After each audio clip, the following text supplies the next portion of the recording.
Ele que é a inspiração do famoso Cabo Matias, que depois virou capitão e agora vai contar também detalhes da vida dele e também todas as novidades aí do âmbito da segurança pública aqui do Brasil, mas tratando também, né, da atuação dele enquanto policial.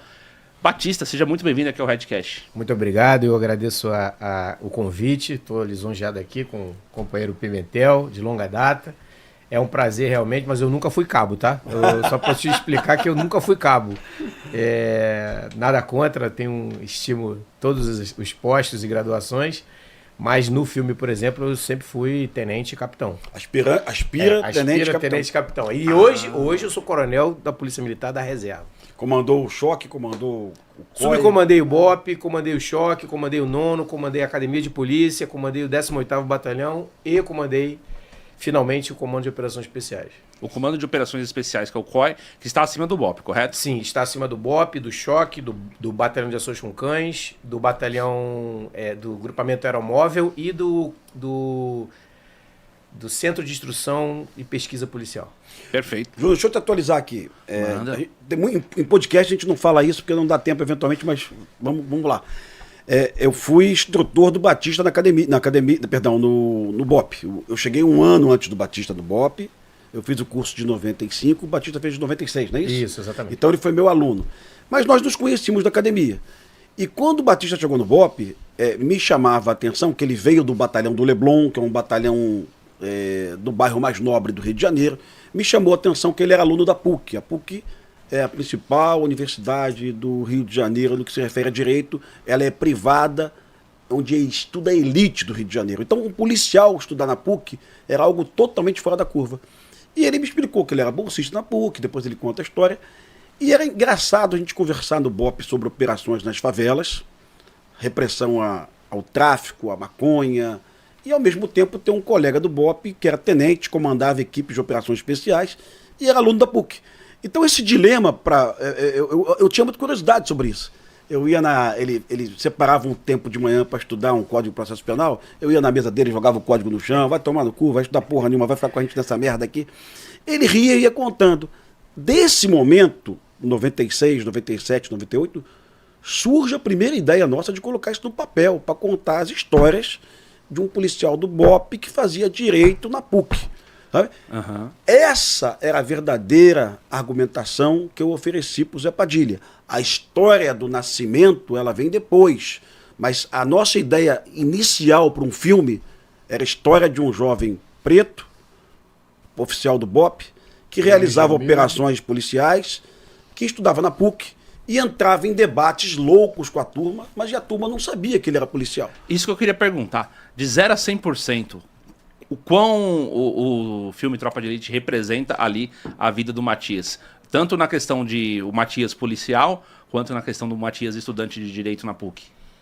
Em relação ao estudante de Direito, praticamente 100%. É mesmo? Tinha aqueles embates e tal? Os embates eram diários, eram frequentes, muito interessantes. Você foi logo excluído do início ali, ficando cada vez mais... A exclusão é natural, assim, mas veja, Júnior, existe uma parcela da universidade que também vinha de origem humilde. E uma outra parcela que, embora fosse de alta casta, ela era mais palatável no fundão da sala, né?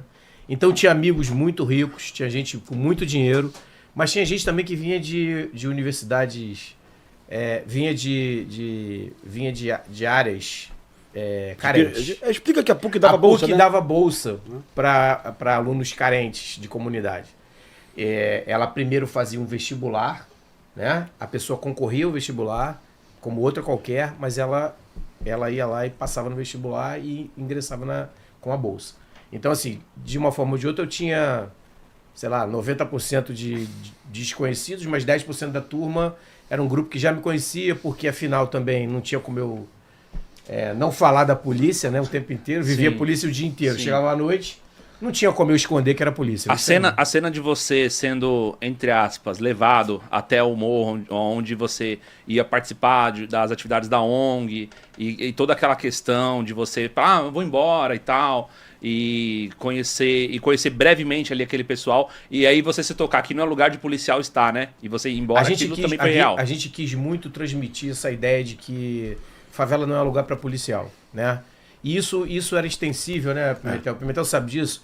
Muitos policiais se envolviam com meninas e tal, iam para a favela para buscar meninas e acabavam emboscados. Essa situação do óculos, certamente ele viveu isso, vai contar aqui que o Romerito existe. Sim. Mas é uma situação que a gente lida com ela. Hoje, nos dias de hoje, inclusive, é bem recorrente, policiais sendo capturados no entorno de favelas, porque ou vai visitar um parente, ou vai visitar uma namorada... E aí acaba sendo emboscado. Júnior, de forma geral, todas as ações isoladas do filme, elas aconteceram e geram inspirações. Quando você junta tudo, é uma obra de ficção. Então ele fala do Romerito, nós tínhamos um garoto que nós ajudávamos numa comunidade, que de fato nós íamos na comunidade ajudá-lo eventualmente, né? E era um lugar perigoso. E ele, olha, pelo amor de Deus, não vem aqui que os bandidos não estão satisfeitos com a vida de vocês aqui. Então tudo ali, a cena clássica do Matias falando sobre a Blitz de Búzios, no caminho para Búzios, aquilo aconteceu, foi o Batista que me contou aquela cena exatamente igual, sem citar Michel Foucault. Então ali, vamos lá, isolado é tudo verdade, reunido é uma grande ficção. Obra de ficção, perfeito? A questão da festa, ele foi a festas na PUC, e eu também fui a festas na UERJ, onde eu estudei. E eu olhava as festas, eu me sentia um ET. Um ET. As pessoas cantando R.E.M., Shine Happy People e fumando maconha. Pô, será que esses imbecis não sabem que essa maconha que eles fumam é vendida por assassinos, sabe? É muito, muito básico pra gente isso. Mas não era pra eles, né? Então, em várias cenas do filme, a gente deixa isso de uma forma muito didática. Sabe quem matou esse rapaz daqui? Quem matou foi você. Quem matou foi você. Quem financia tudo isso é você. A gente dizia isso nas operações. O Batista falava isso para os jovens que ele pegava na favela e eu falava isso também para os jovens que eu pegava na favela. Então, assim, a gente deixa muito claro que uma hipocrisia, né? Sim, de brasileiros que insistem hoje. E hoje eu não falo mais da maconha. É uma hipocrisia e, em parte, é também uma miopia. A miopia. Muita gente não vê porque realmente não enxerga. Não consegue enxergar esse lado negro da cidade ou de um estado. Tem uma frase que esses dias viralizou de novo na internet, que é uma frase do Matias, quando ele já tá preocupado com a história do que o Baiano descobriu, toda a questão. Só que, e aí a mina chega pra ele e fala assim, o Matias pegou lá o casalzinho, né? Sim. E levou pro morro. Aí, fica tranquila que o Baiano tem consciência social.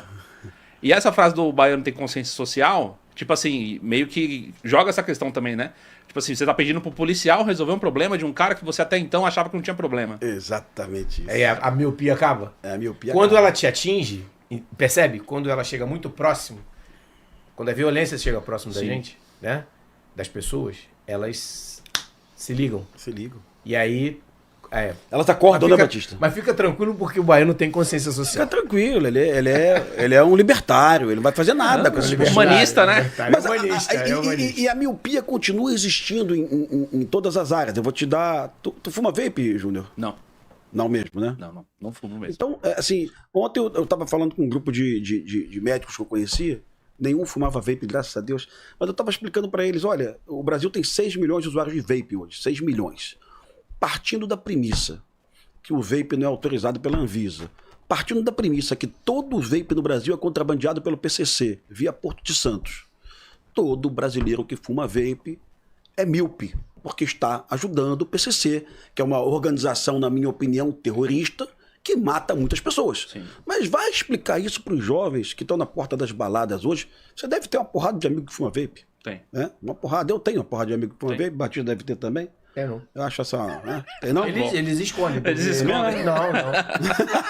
Mas não é... Mas não... Isso é outro dado interessante. Determinadas áreas da cidade são segregadas de uma, digamos assim, uma modernidade, né? Você assiste isso muito no Leblon, Ipanema, Copacabana, Porta de Boate, você vê. Mas não tem, vape, não tem vape na Zona Norte, pô? Não tem vape na Tijuca, Cara, eu não assisto. Tô falando pra... Eu moro no Recreio dos Bandeirantes. E ando barra Recreio tua de filha não Jacarepaguá. tem amigos que fumam vape? Não assisto. E elas vão na minha casa e estão livres pra fazer o que quiser. Não vejo... Porque esse dia a filha de uma colega nossa, de uma amiga nossa, falou, ó, na escola onde eu estudo, na Zona Sul do Rio de Janeiro, as minhas amiguinhas vão pro banheiro fumar vape no intervalo, né? Então, Deus. assim, isso é preocupante demais. preocupante. É preocupante demais. O filme Tropa de Elite inspirou muita gente a entrar na polícia. E eu andei pesquisando os números.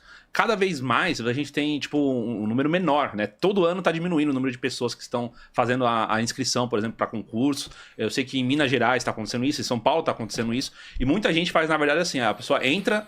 Consegue passar no concurso. Trampolim. Fez o quê? A academia, 1 ano, pegou estabilidade, pega o dinheiro do salário lá pra ela investir no concurso, pra aí sim ela fazer um concurso, digamos, mais difícil. E aí ela usa a carreira policial só como uma escada pra atingir um objetivo, que é pra trabalhar num TJ da vida, ser um cara que vai trabalhar na auditoria fiscal, na Receita. E aí eu fico vendo que de repente, por que será que hoje em dia a carreira policial não chama mais as pessoas que têm vocação mesmo? Porque vocês são pessoas que tiveram vocação para fazer o que vocês faziam, né? O que vocês acham que está acontecendo? Bom, no Brasil como um todo, o que a gente tem assistido juridicamente falando, né? O desencorajamento, né, para a atividade policial. É uma verdade, né? O Pimentel sabe o que eu estou falando. Cada vez mais as pessoas tolhem, os meios jurídicos tolhem a atividade policial. Vamos dar um exemplo simples. Um policial, ele, por exemplo, ele identifica muito claramente, através de muito treinamento, atitudes suspeitas. E aí vem o Supremo Tribunal Federal e diz que a atitude suspeita é algo subjetivo, que você não tem mais, não pode mais atuar com a fundada suspeita. Quando você faz isso, você retira do trabalho policial o que há de mais bacana, que é o tirocínio policial. Uhum. Aí eu vou te contar só uma coisa rápida aqui.